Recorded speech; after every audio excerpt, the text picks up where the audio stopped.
All right, this is Ryan Rockwell, founder of Grow Yoga Biz. And again, I have one of my favorites, Paula Roboto, on the call today to talk about creating a year-long online program. I think we're going to talk about just creating an online program in general, but you've really created something really spectacular with a year-long program. And so we're going to kind of talk about how Paula has put that together. But thanks for joining us today, Paula. Yeah, thanks for having me. And just for those of you that are, meeting Paula for the first time, she is a yoga teacher of 13 years, an ERYT 500. I think I said 13 years. 13 years. And she's an ERYT 500. Really amazingly, she actually started right out of the gate with an RYT 500, not the RYT 200, with Hatha and Kundalini brought together, which I think is a beautiful mix. She's also owner of Yoga for All for the last 6 years. So let's dive into this. Paula, you've put together a lot of great offerings over the last year, and I'm just constantly amazed at what you're coming up with. So tell me about this year-long program that you created. Well, I created a year-long deep dive program for serious yoga students or yoga teachers that wanted to maybe earn some continuing education credits. So the program is on the Yamas and the Niyamas, and we start with the one yama per month and then move into the niyamas, and we end with kind of a review celebration. So first of all, I mean, you know how I love the Yamas and Niyamas. It's been a really vital part in my life. How did you structure that? So you had created that. Was it a year-long program that you taught in person? Yes. So I started teaching it in person, and then I recorded every class that I taught. And then to be able to do that, where you could do an online program, did you have to get your students to sign any type of waiver or anything like that they were going to be on film or anything like that? None of the students are on film, so Okay. I don't need any waiver for them. It's just all the cameras only on me, and so offering the teaching. Yeah. Well, that's a good question. So, when they do ask questions, was that recorded too, or did you cut that out? I cut that part out. Okay, gotcha. So you created a year-long in-person Yamas and Niyamas deep dive. You went through a yama each month, and then I guess you would take a niyama and that would go through each month. How often did you meet? Curious. We met once a month, and then for a 2.5-hour class. And then each week I would send out homework and reflection. And on the second week, I would also send out another yoga class video that was based on that particular yama or niyama. I love it because to me, in the RYT 200, even the RYT 500, we kind of breeze over. We don't breeze over, but we discuss it, but it's not as in depth. And I don't think it's honored as much as it should be, because just to share very quickly is that I did not follow the Yamas and Niyamas for a very long time. And what I found was that my mind was constantly thinking about the things that I was not doing when I wasn't following the Yamas, when I wasn't honest, when I didn't practice ahimsa, when I was either brahmacharya or parigraha, when I was not living in accordance with these things. I found that my mind was often going to those things that I didn't feel like I was living in alignment with. So my mind was busier. When I finally made a true effort in my life to live by the Yamas and Niyamas, and I'm still, it's still something that I don't say I struggle with, but I'm still trying to make sure I align with the Yamas and Niyamas. But what I found is my mind became a lot more quiet. Yeah. Well, really, they're the foundation of our entire yoga practice. Absolutely. Yeah. And, we can master them. And as we're mastering them, we're unfolding and unraveling more and more of our own understanding of these sacred teachings. And so, we can't say that you take the year-long deep dive and okay, I've mastered the yamas and the niyamas. No, Right. it's like every time I teach it, I'm learning more and more about myself and about these wonderful offerings that are the foundation of all the yoga. And the students that are ending the program, actually this week is the last week for this year long. They're all signed up again for a second year because they just know the whole benefit of this program. Wow. Yeah. That's awesome. It's it kind of leaves me speechless a little bit, because for them to have experienced that much benefit from studying the yamas and niyamas, and to not only go for a year, but then to go for another year is spectacular. And you know what's interesting is that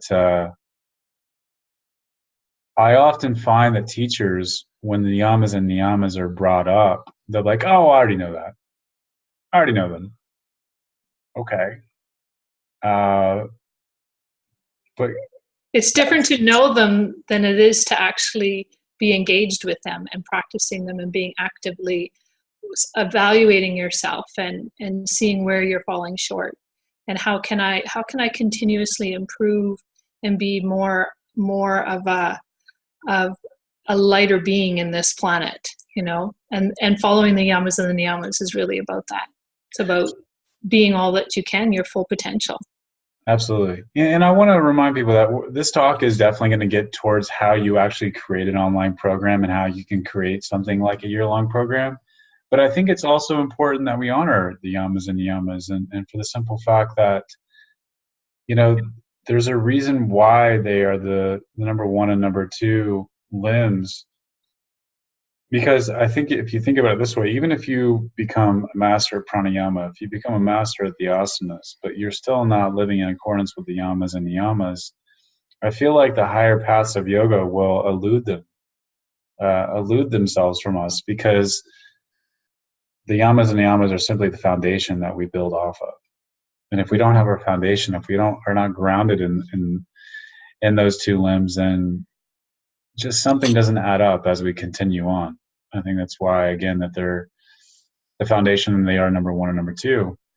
Well, so let's get into kind of the more of the course that you've outlined. Like, when you started this year-long program, first off, it's incredible vision to go ahead and start recording them. Did you have that vision though for this to be an online program from the start? Not 100%. I had the idea that it's a potential. I just never really saw how it would fit together and how it was going to be possible. So I just started recording right off the bat and making sure I had the content available. And Paula, like when we first started working, you really didn't do any types of recordings, and well, you the cool thing about it is that I don't know if it scared you or you felt uncomfortable, but you just kept doing it. And I think what you told me, that you now record everything. Every class I teach is recorded. And for those of you out there like, oh, that's overkill, I don't think I need to do that. First off, every time that you have a recording of a class, a workshop, or whatever it is, that's an asset now in your yoga business that you can draw from again and again and again. This is all about leverage. I mean, think about it this way. Your major teacher, your saint or guru, they have recordings. And I'm not trying to put you on the same level. I mean, first off, no one's better than anyone else. But just because you maybe an RYT 200 teacher, maybe you're not even at your ERYT 200 yet, or ERYT 500. you still have a message that people need to hear. And being able to record those things and to be able to share that with your students, having that good quality content is how you build your following. It's how you are able to draw from that and use that to leverage your time so that you're not always trading dollars for hours. You're not always the one doing the teaching. When you actually have your content doing the teaching for you, and that's online, or you're emailing that out, wherever you're doing with it, again, you're leveraging your time because you're able to reach so much more people than trying to teach one-on-one. Paula, so you started recording this. You weren't exactly sure that it was going to be an online program. Yeah. When was it that you decided, like, hey, this is really this is something really special. I want to like open this up to people beyond my local area. Yeah, I think in July, at mid-July, I started thinking, there's no reason why I can't put this all together online. Right. So I started looking into it in the summertime. And I mean, again, you're the most prepared yoga teacher I've ever met in my life. I love it. You have, I think you've shared with me that teachable.com has been the platform that you created this online program for. Yeah. Can you talk a little bit more about Teachable? Well, I'm using the free platform that they're offering right now, just to start loading on the content. So all the content has been loaded on, and it's my understanding that they don't promote your programs or anything. It's basically just a program. So the advertising is really going to be up to me to get it out there, to tell people to and draw people in from other ways of advertising, I guess, and getting them to sign up. So I mean, that's really awesome because a lot of the platforms out there are not free. A lot of them you do have to pay for. Yeah. But that's a great way for people, if they want to create an online program, to start out right out of the gate, not have to pay for anything. And so you're able to you have your year-long program, you're able to upload all of that content, which is a lot of storage space. It is. And Teachable actually is going to house that for you. And what they do is take a percentage of when people sign up. Yeah. Which is fair, which is absolutely fair. But then after you get to a certain point, it makes more sense for you to upgrade to their next level plan where you just pay a straight fee versus them actually paying a percentage. Yeah. And the next level up is $39 a month, which I'm starting to look at now because there's a lot of extra features on there that I think my course would benefit from. For instance, like they'll have the drip lesson plan. So they can't go to the next lesson without completing the first one. And the way my program is set up, that would be the ideal setup, is that you do 1 week, one video, and then you go to the next week without skipping ahead, because I think there's that element of surprise to the course that helps with the deep learning that goes on.